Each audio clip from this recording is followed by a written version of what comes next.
Olá pessoal, estou aqui novamente, nós falamos sobre alienação parental, mas nem sempre aquilo que parece uma alienação parental é uma alienação parental. Muitas vezes o genitor que se sente alienado, que de repente se frustra porque ele vai buscar os filhos para uma visita e aqueles filhos não querem sair com ele.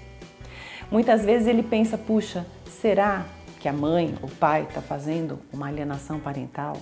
Será que alguém, talvez um avô, está falando mal e essas crianças estão sendo influenciadas contra mim?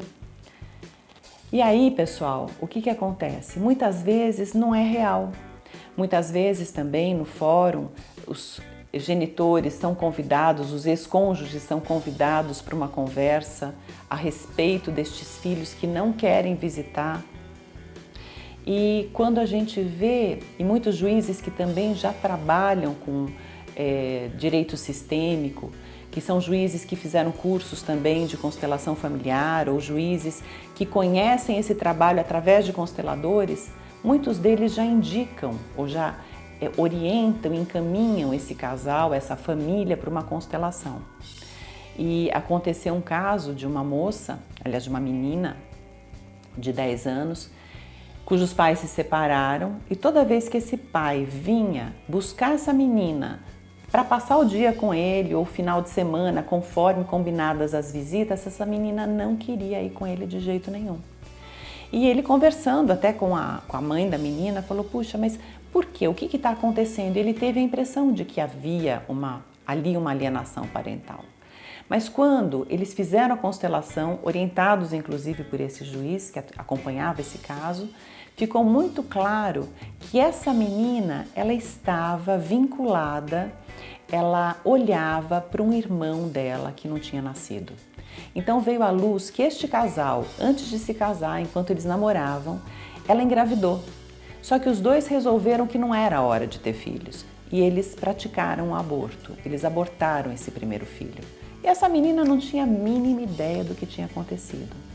Mas depois da separação dos pais, e o pai depois imaginando e puxando na memória, ele também percebeu que essa menina sempre tinha um senão com ele, que ele não sabia explicar. E quando isso veio à luz e quando numa constelação estes pais puderam olhar e se responsabilizar por este aborto que eles provocaram e tomar isso para si, essa menina se liberou, digamos, dessa incumbência de cuidar deste irmão, que dentro de uma fala infantil dela é como se ela dissesse, querido irmão, você não teve direito ao papai, eu também não me dou o direito a ele, por amor a você. Então, quando isso foi resolvido e foi olhado e trabalhado nessa constelação, tudo voltou ao normal. E essa menina pôde aceitar também o amor desse pai. Então, às vezes são coisas que a gente nem imagina, que são emaranhamentos sistêmicos. E teve também um caso de um menino, e esse menino também não queria saber do pai. Ele não queria ir para as visitas com o pai. E esse pai também desconfiou de que essa mãe fazia alienação parental e um juiz também encaminhou esse caso para a constelação dessa família e ficou muito claro, muito rapidamente, que este menino estava vinculado à história de um ex-noivo da mãe dele, de uma pessoa que foi muito importante na vida dessa mãe.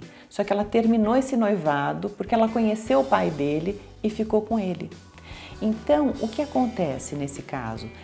O coração deste menino olhava para este ex-noivo da mãe. É como se ele também dissesse inconscientemente, pai, como é que eu posso aceitar você se aquele homem perdeu a minha mãe para você? Quer dizer, eu devo a minha vida ao fato de ele ter perdido o casamento com a minha mãe.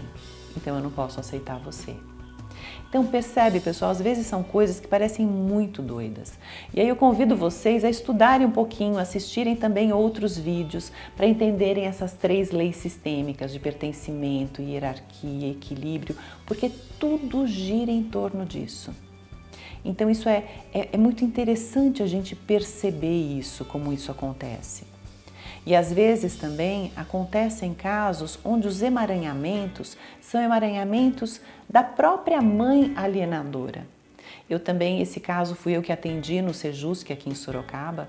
Aqui a gente não tem ainda esse trabalho de constelação familiar no fórum, mas como eu sou consteladora e trabalho também com postura sistêmica, eu sempre ofereço para os casais essas falas, procuro mostrar aquilo que encrenca o sistema familiar, aquilo que libera isso. E um advogado até, que sabe que eu faço esse trabalho, pediu para essa conciliação acontecer no horário que eu estivesse lá. E eu atendi esse casal. E ficou muito claro que esta mãe dessa criança tinha uma raiva muito grande desse ex-marido. Quer dizer, eles foram ali para fazer um divórcio com guarda, com alimentos, formalizar o divórcio, mas não foi possível, porque ela era muito intransigente. Quando chegava, esse homem cedia e dava para ela tudo que ela pedia, ela voltava um passo para trás e dizia não, mas tem mais, mas tem mais, mas tem mais. E conforme a gente foi conversando e numa conciliação ou numa mediação, um fala, depois o outro fala, e a gente vai ouvindo as partes e cada um vai colocando as suas dores, os seus anseios. Ficou muito claro também, eu perguntei para ela, e como é que foi com os seus pais? Como é que foi o relacionamento dos seus pais? Aí ela contou que os pais dela se separaram muito cedo, que ela ficou com a mãe, que a mãe tinha muita raiva do pai, que a mãe fez alienação parental com ela, que ela não teve acesso a esse pai, que ela tinha muita raiva do pai. E aí, quando eu perguntei para ela, e você percebe que parece que você está repetindo a história, que você está fazendo a mesma coisa com a sua filha, que a sua filha vai passar a mesma coisa que você passou. Aí os olhos dela encheram de lágrima e ela pôde perceber que ela estava repetindo uma história. Na verdade, ela estava projetando neste marido que ia passar a ser ex-marido dali a pouquinho, a mesma raiva que a mãe dela sentiu do pai dela e que ela sentiu em relação a esse pai. É como se ela estivesse se vingando neste marido dessa ausência deste pai. Porque também numa separação, às vezes é muito cômodo. Eu digo, puxa, meus filhos não me querem, eu paro de insistir. Não, os filhos precisam saber que você também está à disposição. E também os filhos sentem raiva quando essa tentativa não acontece, quando eles percebem que realmente esse pai desistiu delas. Isso é muito triste para as crianças. Bom, pessoal, então são muitas e muitas questões, são muitos exemplos que eu poderia dar aqui, mas eu acho que deu para vocês terem uma ideia, né? Então, se você se interessou, se você achou interessante, curta também a minha página no Facebook, inscreva-se no canal para assistir outros vídeos e qualquer coisa entre em contato. Tem aqui também o contato do WhatsApp e eu tenho o maior prazer também em esclarecer mais alguma coisa. Ou se você tiver alguma sugestão de tema, será muito bem-vindo. Muito obrigada, um grande beijo e até a próxima!